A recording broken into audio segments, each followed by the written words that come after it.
नमस्कार छात्रों, मैं प्राध्यापक चंद्रकांत जाधव, चंद्रभागा भाई अलगुलवार कनिष्ठ महाविद्यालय सोलापुर। आज हम इस वीडियो में 12वीं हिंदी पाठ क्रमांक 8 सुनो किशोरी आशा रानी होरा जी का इस पत्र को पढ़ने वाले हैं। लेखिका आशा रानी होरा अपने इस पत्र शैली में अपने आजकल के नवयुवतियों के लिए कुछ संदेश और कुछ समझाने की बात इस पत्र के द्वारा करती है। इसी बात को हमें इस पाठ में देखना है। आरंभ में हम लोग लेखिका का परिचय देखना है। लेखिका का परिचय यानी इस रचना को लिखने वाली लेखिका यानी सुनो किशोरी, इस भाग 1 आशा रानी होरा जी का ये जो पत्र शैली में लिखी गई कहानी है उसे हम लोगों को देखना है। पहले हम लोग लेखिका का परिचय देखना है। श्रीमती आशा रानी होरा जी का जन्म 7 अप्रैल 1921 को अविभाजित भारत के झेलम जिले की ताकवाल तहसील स्थित ग्राम दुल्हा में हुआ। आधुनिक हिंदी साहित्य में नारी विषयक लेखन में आप अपना अलग स्थान रखती है। प्रतिष्ठित पत्रिकाओं में आपके लेख धारावाहिक रूप से छपते रहे। विभिन्न क्षेत्रों में अग्रणी रही महिलाओं के जीवन संघर्ष को चित्रित करना और वर्तमान नारी के सम्मुख आदर्श प्रस्तुत करना आपके लेखन कार्य का प्रमुख उद्देश्य रहा है। आपकी रचनाओं ने लेखन की नई धारा को जन्म दिया है और हिंदी साहित्य में नारी विमर्श लेखन की परंपरा को समृद्ध किया है। आप अनेक प्रतिष्ठित पुरस्कारों से सम्मानित हैं। आपका निधन 2009 में हुआ। अब हमें प्रमुख रचनाएं देखना है। लेखिका आशा रानी होरा जी के जो प्रमुख रचनाएं हैं वो प्रमुख रचना इस तरह हैं। भारत की प्रथम महिलाएं, स्वतंत्रता सेनानी लेखिकाएं, क्रांतिकारी किशोरी, स्वाधीनता सेनानी, लेखक, पत्रकार आदि उनकी रचना है। अभी इस विधा का परिचय में देखना है कि सुनो किशोरी यह विधा किस प्रकार की है। अनेक साहित्यकारों, महान राजनीतिकों द्वारा अनेक परिजनों को भेजे गए पत्रों ने तत्कालिक साहित्यिक, सामाजिक, राजनीतिक, सांस्कृतिक स्थितियों का लेखा-जोखा प्रखरता से प्रस्तुत किया गया है। इन पत्रों का कला पक्ष साहित्यिक कलात्मकता को स्पर्श करता है। अब हमें इस पाठ का परिचय देखना है। यह पाठ पत्र शैली में लिखी गई है। लेखिका अपनी बेटी सुगंधा को उसका पत्र आने के बाद किशोर अवस्था में जो युवतियों के सामने आने वाले समस्याओं को, दुश्चिंताओं को, प्रश्नों को, आशंकाओं को समाधान करने की कोशिश लेखिका इस पत्र के जरिए करती है। हमें इस पाठ में पहले देखना है कि पाठ परिचय में क्या क्या जानकारी हमें मिलने वाली है। लेखिका ने अपने इस नवीनतम पत्र शैली में किशोरियों की शंकाओं, प्रश्नों एवं दुश्चिंताओं का समाधान एक माँ, अंतरंग सहेली और मार्गदर्शिका के रूप में किया है। किशोरियों के हृदय में झांक कर मित्रवत उन्हें उचित, अनुचित, करणीय, अकरणीय का बोध कराया है। हमारे देश की नई पीढ़ी पश्चिमी देशों से आ रहे मूल्यों और संस्कारों का अंधानुकरण करती जा रही है। हमारे देश की संस्कृति और परंपराओं को कालबाह्य और त्याज्य मानकर उनकी अवहेलना कर रही है। आत्मनिर्भर हो जाने से युवक युवतियों का जीवन के प्रति बदला दृष्टिकोण, विवेकहीनता और जल्दबाजी में लिए जाने वाला निर्णय नई पीढ़ी का जीवन सौंदर्य नष्ट कर रहा है। लेखिका के अनुसार नए मूल्यों को भारतीय संस्कृति, परंपराओं और संस्कारों की भूमि पर उतारकर स्वीकारना होगा। अब हमें इस पाठ को आरंभ करते हैं। लेखिका आशा रानी होरा जी आजकल के नवयुवतियों को, जो आजकल अधिकतर युवतियों पर या अपने नई पीढ़ी पर जो पश्चिमी मूल्यों का संस्कार होता जा रहा है, जिस कारण भारतीय संस्कार जो है पीछे पड़ते हुए नजर आ रहे हैं। इसीलिए लेखिका इसी आशंका को दूर करते हुए भारतीय संस्कृति की बातों को आज के युवतियों को समझाना चाहती है।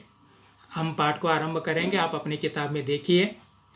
सुनो सुगंधा, तुम्हारा पत्र पाकर खुशी हुई। तुमने दो तरफा अधिकार की बात उठाई है, वह पसंद आई।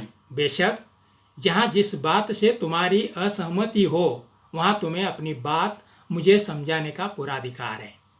मुझे खुशी ही होगी तुम्हारे इस अधिकार प्रयोग पर। इससे राह खुलेगी और खुलती ही जाएगी।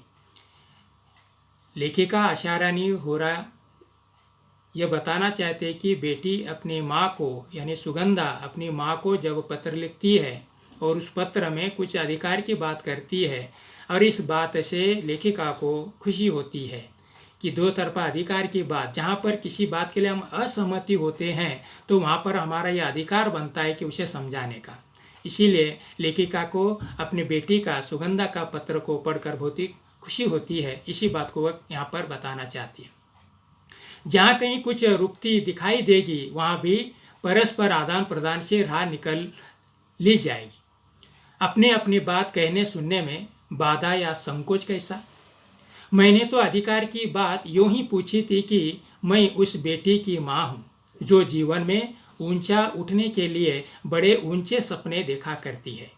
आकाश में अपने छोटे छोटे डैनों को, डैनों का मतलब डैन यानी पंख, डैनों को चौड़ फैलाकर धरती से बहुत ऊंचाई में फैले इन डैनों को यथार्थ से दूर रखकर समझकर भी मैं काटना नहीं चाहती। केवल उनकी डोर मजबूत करना चाहती हूँ कि अपनी किसी ऊंची उड़ान में वे लड़खड़ा न जाए। लेखिका यहाँ पर बताना चाहती है कि अपनी बेटी के पत्र को पढ़कर उन्हें बहुत खुशी हो गई। बेटी दोहरे अधिकार के बारे में कहते हैं कि जहाँ पर उसे कुछ किसी बात से असहमति होती है तो उसे समझाने का पूरा अधिकार है। और लेखिका एक बेटी को समझाने के लिए, क्योंकि बेटी के बारे में लेखिका के मन में एक अलग सपने हैं, अपनी बेटी को ऊंची उड़ान भरने पर वह छोड़ देना चाहती है, लेकिन ऊंची उड़ान भरते समय वह कहीं लड़खड़ा न जाए, इसीलिए उसे समझाना भी महत्वपूर्ण मानती है। इसीलिए कहना चाहती हूँ कि उड़ो बेटी उड़ो, पर धरती पर निगाह रखकर, यानी ऊंची उड़ान भरते समय हमारे धरती के साथ के रिश्तों को तोड़ना नहीं है, उन्हें जोड़कर हमें आकाश में उड़ना है। तो यही बात लेके यहाँ पर अपनी बेटी को समझाती है।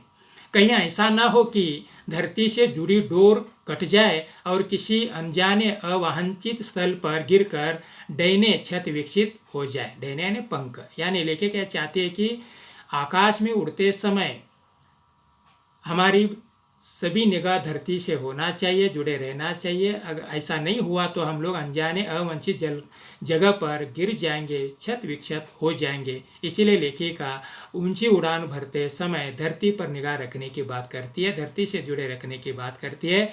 भारतीय संस्कृति की बातों को ध्यान में रखकर जो ऊंची उड़ान भरने की बात लेखिका यहाँ पर करती है। फिर भी सावधानी तो अपेक्षित है कि यह सावधानी का ही संकेत है कि निगाह धरती पर रखकर उड़ान भरी जाए। उस धरती पर जो तुम्हारा आधार है, उसमें तुम्हारे परिवेश का, तुम्हारे संस्कारों का, तुम्हारी सांस्कृतिक परंपरा का, तुम्हारी सामर्थ्य का भी आधार जुड़ा होना चाहिए। हमें पुरानी जर्जर रूढ़ियों को तोड़ना है, अच्छी परंपराओं को नहीं। परंपरा और रूढ़ी का अर्थ समझते हो ना तुम?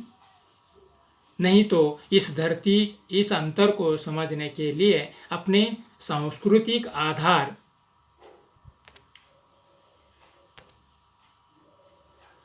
आधार से संबंधित साहित्य अपने कॉलेज पुस्तकालय से खोज कर लाना, उसे जरूर पढ़ना। यह आधार एक भारतीय लड़की के नाते तुम्हारे व्यक्तित्व का अटूट हिस्सा है।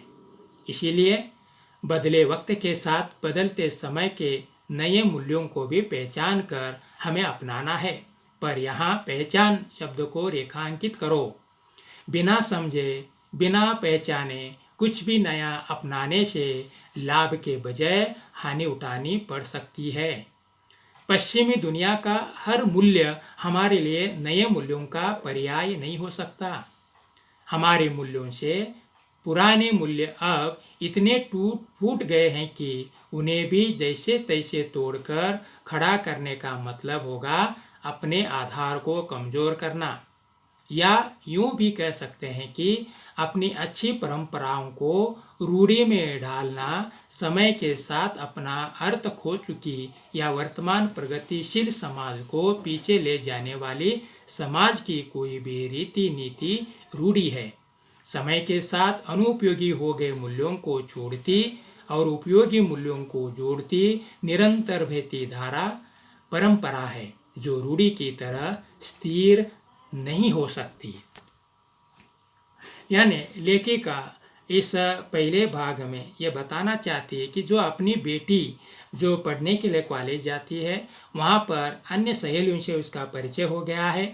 अन्य सहेलियों को समझाते समय कुछ समस्याएं उसके दिमाग में आ गई है, इसीलिए वह पत्र लेकर अपनी माँ को यह समझाती है कि मैं अपनी सहेली रचना को किस तरह समझाऊं कि वह युवती है, लेकिन मेरे समझाने से उसका दिल भी टूटना नहीं चाहिए, उसे बुरा नहीं लगना चाहिए, लेकिन उसे सही रास्ता दिखलाना मैं चाहती हूँ। यह बात जो सुगंधा अपनी माँ को पत्र लिखकर पूछना चाहते हैं, तब माँ अपनी बेटी को भारतीय संस्कृति, भारतीय मूल्यों का महत्व समझाते हुए धरती से मतलब भारतीय संस्कृति से जुड़े रहकर जो तरक्की करने की आवश्यकता को यहाँ पर समझाते हैं। हमें जीवन में आगे बढ़ना है, तरक्की करना है, ऐसे समय पर हम लोग भारतीय संस्कृति परंपराओं को ध्यान में रखकर हमें आगे बढ़ना है, साथ लेकर आगे बढ़ना है, क्योंकि ये जो भारतीय संस्कृति की मूल्य ही हमारे जीवन के लिए आगे उपयुक्त रहेंगे, ऐसा लेखिका को यहाँ पर बता देना।